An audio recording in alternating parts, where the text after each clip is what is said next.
Good morning, students. Today we are going to start chapter number 9. This written here 9, but actually this is chapter number 8. Women, caste and reform. Have you ever thought of how children lived about 200 years ago? Nowadays, most girls from middle class families go to school and often study with boys. On growing up jobs after that, they have to be adult before they are legally married, and according to law they can marry anyone they like from any caste and this community, and widows can remarry too. ये अब chapter जो है आपके पास जो given है ये women cast और reform, ठीक है, तो इससे रिलेटेड है। अब इस चैप्टर में यही कह रहे हैं 200 साल पहले क्या कंडीशन थी बच्चों की, क्या आपको पता है। और आज मिडिल क्लास फैमिलीज़ के जो लोग हैं अपनी बेटियों को भी स्कूल में भेजती हैं, ठीक है, बॉयज़ के साथ पढ़ने के लिए। और जैसे जैसे कॉलेजेस और यूनिवर्सिटीज़ में भी उनको पढ़ने के लिए बड़े बड़े होते हैं तो उनको भेजते हैं, and they have to be adult before they are legally married. और जैसे ही वो एडल्ट होती हैं तो उनकी लीगली मैरिज कर जाती है। अकॉर्डिंग टू लॉ वो किसी भी कास्ट किसी भी कम्युनिटी पर्सन से मैरिज कर सकते हैं। एज वेल जो विडोज़ हैं उनकी भी आज जो है रीमैरिज होती है। All women like man can vote and stand for elections. आज हर लेडी एक मैन की तरह इलेक्शंस में खड़ी भी हो सकती है, ठीक है, और इलेक्शंस में वोट भी दे सकती है। Of course these rights are not actually enjoyed by all. अब देखो ये राइट जो है सबके द्वारा इन्जॉय नहीं किए जाते। जो पुअर पीपल होते हैं they have no access to education, उनकी एजुकेशन के लिए असेस नहीं होती, वो एजुकेशन नहीं ले सकते। And in many family women can not choose there husband. और बहुत सारी फैमिली तो हस्बैंड चुनने का अधिकार भी कभी अभी भी लेडीज़ को नहीं होता। 200 साल पहले क्या होता था, थिंग्स बिल्कुल डिफरेंट थी।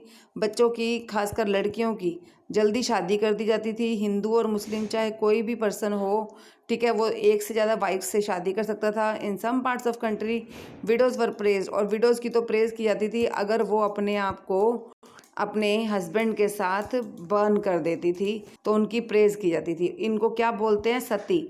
जो अपने हस्बैंड के साथ ही जल जाती थी चिता में उनको क्या बोलते थे, सती। ये देखो आपके पास ये एक पिक्चर भी दे रखी है जो कि किसकी है, कि एक हस्बैंड के साथ अपने वो जो पत्नी है उसकी जिंदा ही वो जल रही है, और इसको बहुत ज़्यादा इम्पोर्टेंट माना जाता था।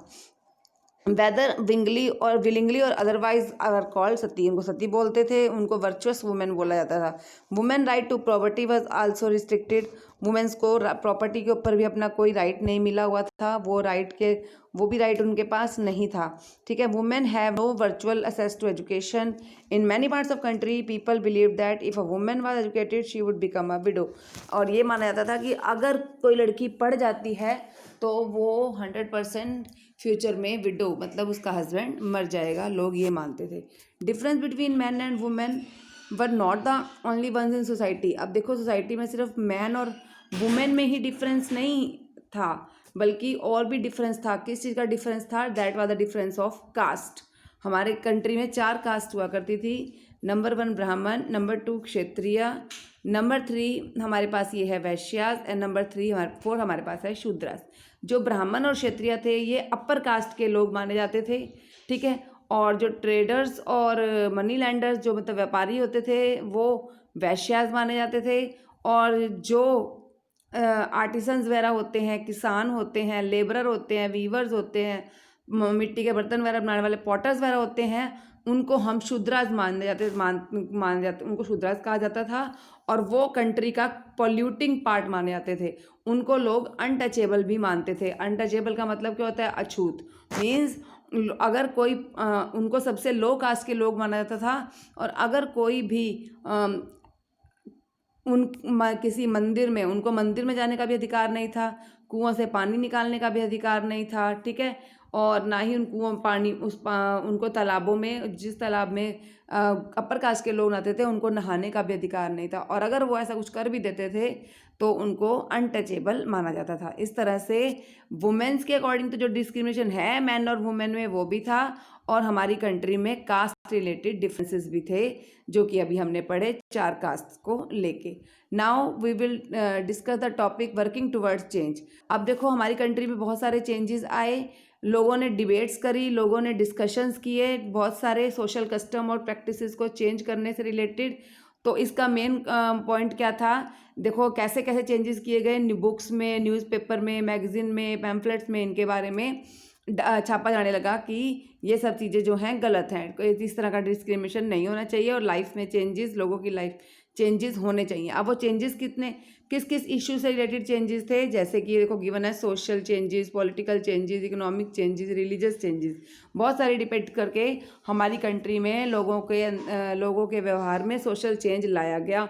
अब उन जो चेंज करने वाले पर्सन होते हैं उनको क्या बोलते हैं, रिफॉर्मर्स बोलते हैं।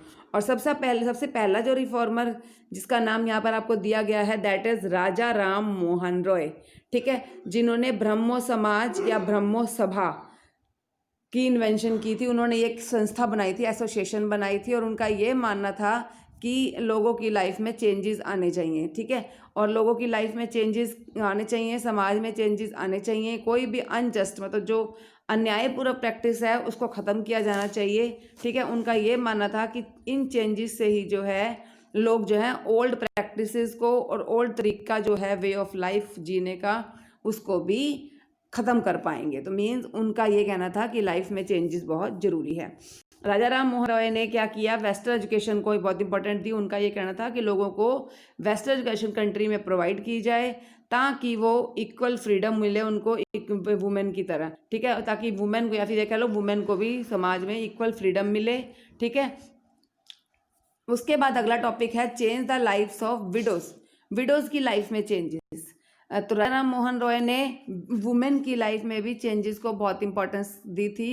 उन्होंने सती प्रथा थी उसको ख़त्म करने के लिए कैंपेन स्टार्ट किया, ठीक है, जैसे हम करते हैं ना स्ट्राइक्स कर देते हैं एक मतलब बहुत बड़ा आंदोलन, तो कैंपेन वही होता है। राजा राम मोहन राय संस्कृत में बहुत अच्छे थे, पर्शियन और अदर यूरोपियन लैंग्वेजेस में भी बहुत अच्छे थे। उनका ये मानना था जो विडोज़ होती हैं उनको अपने हस्बैंड के साथ जला देना जो है गलत चीज़ है, वो नहीं होना चाहिए, ठीक है। They're more willing to listen to Raja Ram. बहुत सारे ब्रिटिश ऑफिशियल ने भी उनको सपोर्ट किया, उन्होंने उनको सुना और 1829 में सती प्रथा को क्या किया गया, ख़त्म कर दिया गया।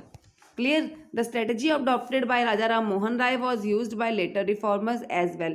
उसके बाद राजा राम मोहन राय की यही जो स्ट्रेटजी थी आगे बहुत सारे और भी रिफॉर्मर्स आए जिन्होंने यूज़ किया, जिनको ये लगा कि सही में ये सती प्रथा है जो और बहुत सारी प्रथाएं हैं जो कि सोशल वे में अच्छी नहीं हैं, उनको जो है हमें ख़त्म कर देना चाहिए, ठीक है।